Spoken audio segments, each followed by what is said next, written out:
La cérémonie des Césars 2023 se tiendra à l'Olympia le vendredi 24 février prochain. Et comme chaque année, on y retrouvera la fine fleur du cinéma français avec des noms récurrents de la cérémonie, aussi bien connus des spectateurs que des membres de la prestigieuse Académie. Ainsi la comédie policière L'Innocent 2 avec Louis Garrel et le polar La Nuit du 12 de Dominique Moll sont en tête des nominations pour cette 48e édition. Ces deux films cumulent respectivement 11 et 10 nominations. Encore de Cédric Klapisch et Pacifiction avec Benoît Magimel en récolte 9 chacun. Parmi les comédiens en lice pour les trophées tant convoités de meilleur acteur et meilleure actrice, on retrouve notamment Adèle Exarchopoulos, Virginie Efira, Juliette Binoche, Jean Dujardin ou encore Vincent Macaigne. Reste maintenant à voir quelles seront les décisions du jury présidé cette année par Tahar Rahim.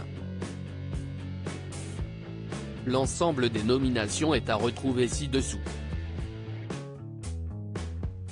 Meilleure actrice Fanny Ardant dans Les Jeunes Amants, Juliette Binoche dans Ouistreham, Laure Calamy dans À plein temps, Virginie Efira dans Revoir Paris, Adèle Exarchopoulos dans Rien à foutre, meilleur acteur Jean Dujardin dans Novembre, Louis Garrel dans L'Innocente, Vincent Macaigne dans Chronique d'une liaison passagère, Benoît Magimel dans Pacifiction, Tourment sur les îles de Nîmes et Nochet dans Peter von Kant, meilleur film Les Amandiers réalisé par Valéria Brunité, Désien Corps réalisé par Cédric Klapisch, L'Innocent réalisé par Louis Garrel, La Nuit du 12 réalisé par Dominique Moll, Pacifiction, Tourment sur les îles réalisé par Albert Serra, meilleure réalisation Cédric Klapisch pour Encore, Louis Garrel pour L'Innocente, Cédric Jiménez pour Novembre, Dominique Moll pour La Nuit du 12, Albert Serra pour Pacifiction, Tourment sur les îles, meilleure actrice dans un second rôle Judith Chemla dans Le Sixième Enfant, Anaïs de Moustier dans Novembre, Anouk Grimberg dans L'Innocente, Lina Coudry dans Novembre, Noémie Merlan dans L'Innocent, meilleur acteur dans un second rôle François Civil dans Encore, Bouli Lanners dans La Nuit du 12, Michal Esco dans Les Amandiers, Pio Marmaille dans Encore, Roche Dizem dans L'Innocent, meilleur espoir féminin Marion Barbeau dans Encore, Gouslaji Malanda dans Saint-Homme et Rebecca Marder dans Une jeune fille qui va bien, Nadia Terezokiewicz dans Les Amandiers, Mallory Wanek dans Les Pires, meilleur espoir masculin Bastien Bouillon dans La Nuit du 12, Stéphane Crépon dans Peter von Kant, Dimitri Doré dans Bruno Redal,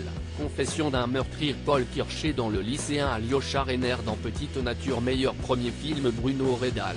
Confession d'un meurtrier réalisé par Vincent Le Porte-Falcon Lake réalisé par Charlotte Lebon, Le Pire réalisé par Lisa Coca et Romane Guéret, Saint-Omer réalisé par Alice Diop, Le Sixième Enfant réalisé par Léopold Legrand, meilleur film étranger Abestas réalisé par Rodrigo Sorogoyen, Close réalisé par Lucas dont La Conspiration du Caire réalisé par Tariq Saleh réalisé par Jerzy Skolimowski, Filtre réalisé par Ruben Östlund, meilleur scénario original Eric Gravel pour À plein temps, Valéria Bruni Tedeschi, Noémie Lvovsky, Agnès de Sassy pour Les Amandiers, Cédric Klapisch, Santiago Amigorena pour Encore, Louis Garrel, Tanguy Diel, Naïla Guiguet pour L'Innocente, Alice Diop, Amrita David, Marie Ndiaye pour Saint-Omer, meilleure adaptation Michel Hazanavicius pour Coupé, Thierry de Peretti, Jeanne Aptekman pour Enquête sur un scandale d'État, Guy Marchand, Dominique Moll pour La Nuit du 12, meilleur film d'animation pour le court-métrage Écaline réalisé par Margot Remond, Noir Soleil réalisé par Marie Larive et La vie sexuelle de Mamie réalisé par Urs Kadjoukik et Émilie Pijard pour le long-métrage Ernest et Célestine, Le Voyage en Charabie réalisé par Jean-Christophe Roger et Julien Chang, Ma famille afghane réalisé par Mikaela Pavlatova, Le Petit Nicolas,